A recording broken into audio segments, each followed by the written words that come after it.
Well, that was fucking horrible. Hey everyone, it's me, Flipper, and it's now time for my annual update video. Saints Row 5. Where is it? It's coming, probably. How soon? I don't know. But for everyone still worried about whether or not Saints Row is dead, just remember that Saints Row is still Volition's most popular series, and it's always going to be a title they can count on to have some reputation in the market. In fact, that's exactly what they're using it for. Volition has made it clear that they're growing the Saints Row universe. This could mean all sorts of things, of course, but more importantly what this means is that Saints Row is still very much alive, and it might grow into an even more versatile brand. Think of it like the Mega Man series. There's a main series, and then there's a spin-off, and every now and then the main series will make a return, and... Actually, never mind, forget it. Maybe I'm fucking high. I don't know what they're going to do. All I know is that Saints Row is still a valuable product for Volition, and the success they've had with the series is something that many companies can only dream of achieving. They wouldn't just throw that away. That being said, I absolutely think another Saints Row game will come our way eventually, but you might not have to wait as long as you think. This leaves us with Agents of Mayhem, the newcomer in Volition's catalog of games. Actually, it's the only other IP besides Saints Row to the studio's name now, and if they're hoping to keep their company on the tippity top of Koch Media's Deep Silver division, they've got to count on this new IP to pull through and be a success. That, of course, leaves us, the glorious top minds of the Saints Row community, to collectively decide whether we support this new title or condemn it as an abysmal failure.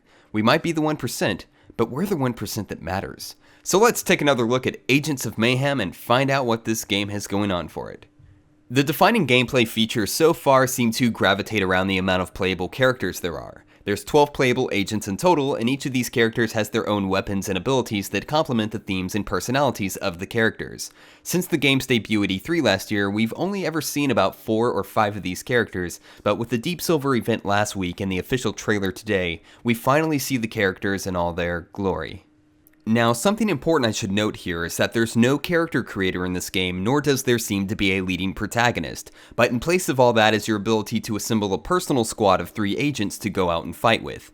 The challenge that Volition faces here is keeping those agents under an umbrella of consistent balance, and their answer to that is a pretty engaging one. Unlike Mass Effect, where you have a 3-member squad with you as the leader, or Grand Theft Auto 5 where you swap between passive and active characters, Agents of Mayhem will have you swapping out characters on the fly, allowing you to combine the agent's abilities to fit your situation of combat, a feature that is very much akin to Manley & Associates' 1993 title, The Wizard of Oz. However, unlike The Wizard of Oz, Volition is avoiding any specific strategic balances with the characters themselves. So even though the characters differ in their appearances and attacks, it seems that there won't be any puzzle-solving aspects that utilizes the skill set of a specific character. Swapping between the chosen agents is mainly to spice up the action and add a bit of variety to combat.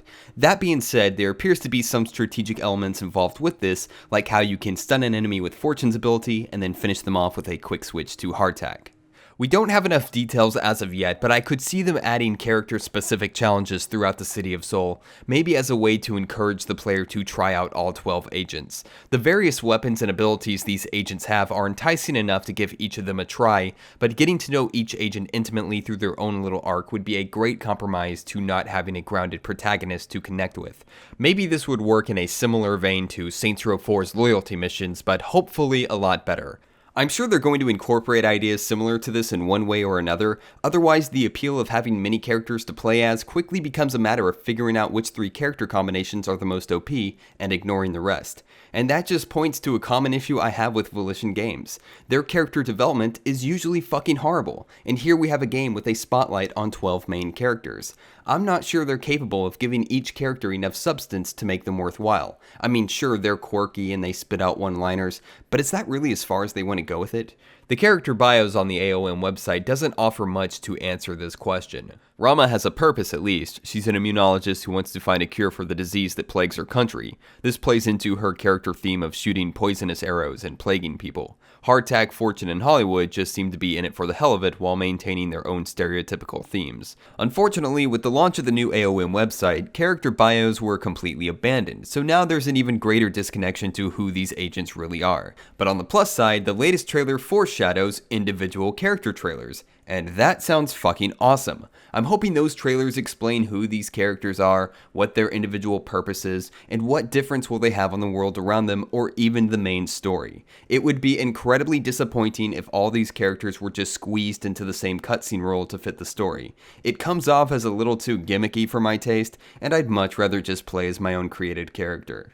From the current gameplay they've shown, it really doesn't seem to make a difference anyway. It's fast-paced, guns a-blazing action-adventure platforming. For the past several months, I've broken down and analyzed the footage frame by frame. I even went as far as optically reverse engineering the entire game, essentially remaking Agents of Mayhem as Volition is making Agents of Mayhem, blurring the line between game journalist and game developer. Combat aside, every character moves at the same speed and has the exact same double jump ability. Although this seems a bit basic at a glance, what really has won me over in this aspect is how well the action works with the overall environmental aesthetics. To put it bluntly, this game looks fucking awesome. There's going to be cartoon-styled sequences that introduce some of the missions and characters, which of course complements the cel-shaded graphics at large. And just take a look at these screenshots here. The map looks phenomenal. It's bright and vibrant. Pathways and foliage line the rooftops. This combined with the double jump platforming abilities makes it clear that there's going to be a lot of interesting places to discover in this beautiful landscape. But in contrast to this utopia, there are underground Legion layers where things get dark and gritty. These are battle zones that regenerate every time you enter one to supposedly keep combat fresh. Furthermore, the city is wrapped in a day and night cycle with weather patterns. It finally seems like Volition is paying extra special attention to those nuanced details that will overall increase the fun density of their maps. But we've got to have some action to go along with it, right? A pet peeve I have for open world games is having a fun city to explore but with nothing to do. Nothing interesting enough to provoke a reaction from the player. It's like those realistic sex dolls. It looks good, but there's no action. We live in a day and age of animatronics and other algorithmic tricks. I predict in the future that sex dolls will absolutely become walking organic sentient creatures, but I also think Agents of Mayhem is on the right track with that too. Reminiscent of the pedestrians that we all know and love in Saints Row 2, we can see some peds are practicing Tai Chi with a hologram Tai Chi instructor, and I love that. I just hope Volition takes this further so that the people of Seoul are just as spastic and unpredictable as the wacky population of Stillwater. I really do love what I'm seeing so far, but the Saints Row fan in me is not oblivious to some of the glaring sads, such as no co-op, no aircrafts, and no character creator. These are without a doubt some very sads, but I think a lot of these points are justifiably compromised for the good goods, like how adventurous the map looks, that we finally have replayable missions again, and hopefully a cutscene viewer, and we can also expect to see a nice collection of fun and creative weapons. Now, with this all in mind, I would say it's best to drop the critical lens of being a Saints Row fan for this new IP, but this is kind of a loaded topic. So let's take a deeper look at this and see what you, the viewers at home, had to say about Agents of Mayhem. Lada says, it looks kind of fun, and I'm really glad it isn't called Saints Row anymore. Dude, you have no idea how close this was to being called a Saints Row game. We have a Saints Row Discord server, and I was seconds away from putting it out of its misery when a member on there by the name of Katz came through with some incredible information. By combing through the official Agents of Mayhem web server, he discovered quite a few images that were supposed to be removed from the website prior to going live for E3. One of these images shows that Agents of Mayhem was originally a subtitle for the next Saints Row game. Saints Row, Agents of Mayhem. They just yanked that part off at the last minute. Volition is still pushing that this is part of a larger Saints Row universe, or sometimes they'll say Volition universe as if that actually means anything. I don't even think they know. They've always made it clear that nothing is connected, just references or at the most Easter eggs. But this is just an outright mutation of the Saints Row brand. I'm actually kind of curious to see how everything's going to play out. And on that note, Hunter says here, Saints Row is dead, but they can appreciate the fan service in Agents of Mayhem. You know, I was kind of on the fence about this at first. I didn't like the idea of them using too many Saints Row references because, again, I think that further deforms the original brand, and that's where we keep experiencing this alienation among the fan base. For many people, they're completely fine with the new normal. To me, Saints Row and sci-fi go together as well as toothpaste and orange juice. There's always a conflict there because Volition has to pick favorites favorites among their user base, and more often than not, it's the older community on the chopping block. It's a shame that it has to be this way, but that's the result of Volition mismanaging their brand to such an extreme degree. Ultimately, I think Volition made a wise decision to drop Saints Row from the title, so at the very least we can all be reassured that this game isn't another genre shift for the series. That makes it a lot easier for me to accept the out-of-ordinary fan service. Which, by the way, is kind of funny because we have Pierce Washington in this game as Kingpin, and Pierce is more gangster in this game than he has ever been in the entire series of Saints Row. I find that completely hilarious, actually. I think they did a fantastic job with that. I love the new Pierce. There's also an appearance from the Ronin, and Oleg makes a return as the Agent Yeti. Pretty good stuff so far. If anything, I'd argue that this means that Saints Row is far from dead, but I think I know what you mean. Justin says, I'm completely fine with Agents of Mayhem if they give Saints Row 5 that Saints Row 1 and 2 theme. It's funny that you mention this because Volition said in an interview that they consider Saints Row to be a comedy movie with action, where Agents of Mayhem is an action movie with comedy. Hearing that is a major red flag for me. The Saints Row that I know has always been an action movie with comedy. If they're claiming that Saints Row is a comedy movie with action, then what does that tell you about the direction of Saints Row 5? Not looking good. Maybe this is their way of getting the old nerds like me interested in this new IP, but it just keeps reminding me of Volition's confusing brand mismanagement. Honestly, when I first saw Agents of Mayhem, I immediately thought that they were finally splitting the series up. All the sci-fi, unrealistic, wacky fun times would be moved over to this game, and all the gritty, hard-boiled, surreal action with a touch of lighthearted fuckery would once again take the throne in Saints Row 5. I guess I was wrong. Frost Archer says, won't bother if there isn't massive amounts of customization. That's what got me hooked on Saints Row after all. Well, you can't really do much with your agent beyond changing their armor, weapons, abilities, and skins, so don't expect to customize your agent's penis size. But it does seem like that there will be a decent amount of options to play with. However, B-Rat makes a great point when they say that they bet that there will be DLC packs for costumes. We've seen it happen many times in the past. DLC cosmetics are no doubt a thing with Volition. Pre-Deep Silver and post-THQ. I think you're completely right. Alien Myth 64 says it looks generic as fuck. 21 up thumbs on that comment, and to be fair, people are calling it like they see it. Hell, even IGN said it's basically Crackdown crossed with Overwatch, and I've seen this image floating around which playfully mocks Agents of Mayhem as being unoriginal. BleachFan 2.0 also mentions that the game looks like Battleborn and Borderlands, and also expresses their disappointment in the direction Volition has chosen.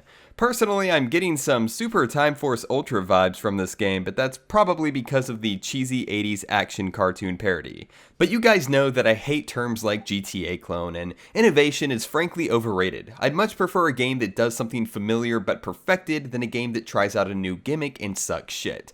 But of course, it's not as black and white as that, is it? Let's just say that a good game is a good game, and I don't think it's fair to call out Volition on these issues just yet. We've only seen a narrow glimpse of the game so far. And with that, our final comment comes from Planet Vampire. They said, my first general reaction was, meh. Then I thought about it more and watched the trailer again along with commentary from Jason Blair. Now I'm thinking this is the right direction to go in. Too many expectations and structures they'd have to follow if they did a reboot or sequel at the moment. This allows Volition to further broaden the universe with some fresh ideas that Saints fans might also enjoy. Wow.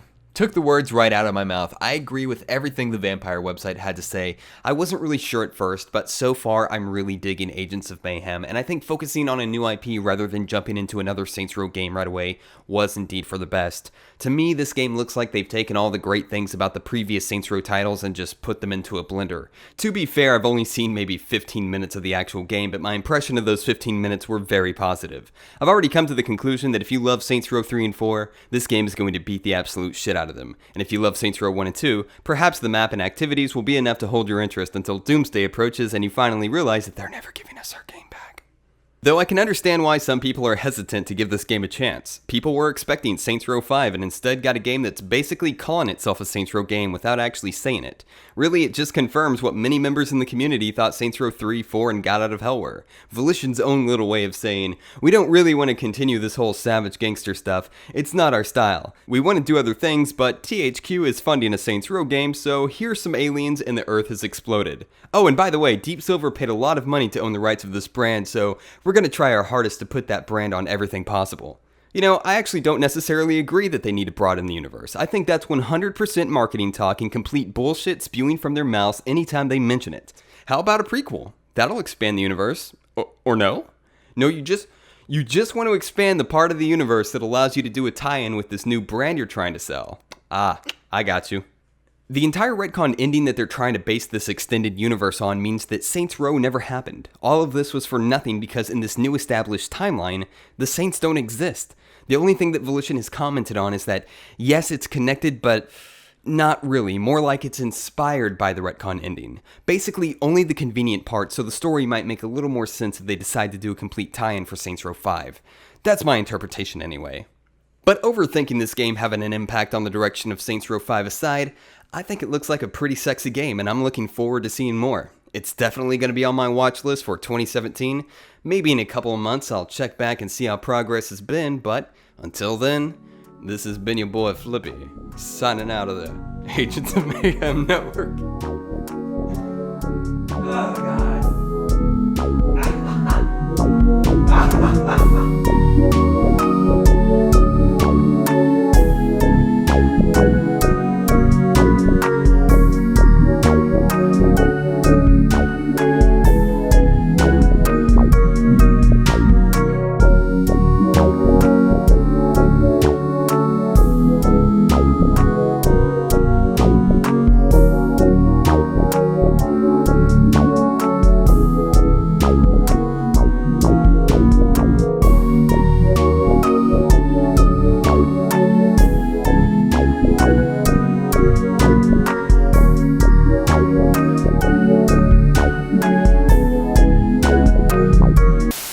You know when I made a video called Saints Row 5 in 2016 and I wrongfully predicted we'd get a reboot last year?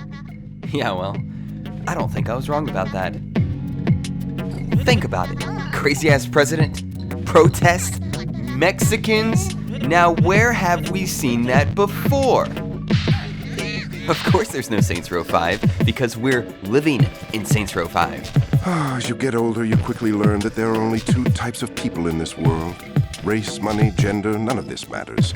At the end of the day, you're either a winner or a loser. Now, the sad truth about our situation is that in order for me to be a winner, I have to level your neighborhood and salt the earth. Oh yes, America is indeed great again. Stay woke.